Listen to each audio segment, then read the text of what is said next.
प्रेरणाप्रद दृष्टांत। भाग 36। सत्य की विजय। काबुल के सम्राट नमरूद ने ऐलान कराया कि वही ईश्वर है, उसी की पूजा की जाए। भयभीत प्रजा ने उसकी मूर्तियां बनाई और पूजा आरंभ कर दी।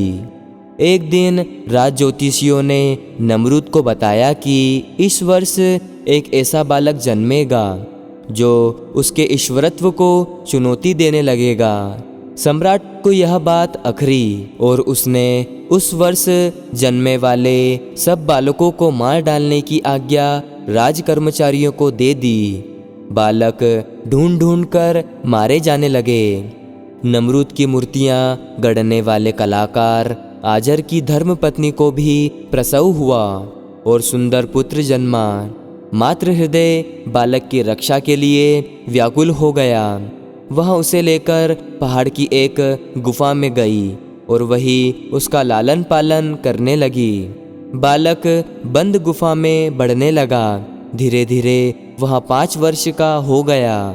एक दिन उसने माता से पूछा, हम लोग जहाँ रहते हैं क्या उससे बड़ा इस दुनिया में और कुछ है? माता ने बालक को संसार के विस्तार के बारे में बहुत कुछ बताया और कहा, इस सब का निर्माता एक ईश्वर है। बालक ईश्वर के दर्शन करने के लिए व्यग्र रहने लगा। एक दिन अवसर पाकर बालक गुफा से बाहर निकला। सबसे पहले उसने उन्मुक्त आकाश को देखा। रात्रि का अंधकार छाया हुआ था।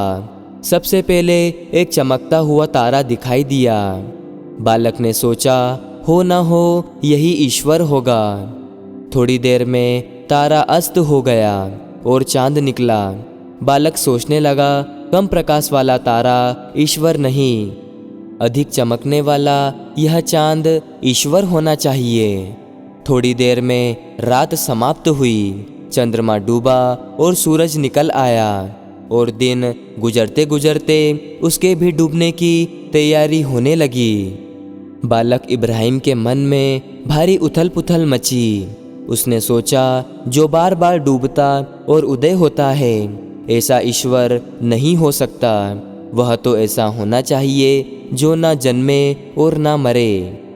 विचार ने विश्वास का रूप धारण किया। ईश्वर का स्वरूप उसकी समझ में आ गया।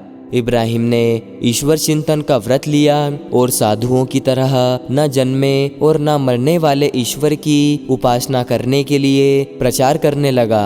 नमरूद को पता चला कि उसकी सत्ता को चुनौती देने वाला कोई फकीर पैदा हो गया है, तो उसने इब्राहिम को पकड़ बुलाया और अनेक यंत्रणाएं देने लगा। जब इब्राहिम के विचार नहीं बदले तो उसे जलती आग में पटक कर मार डालने का आदेश हुआ।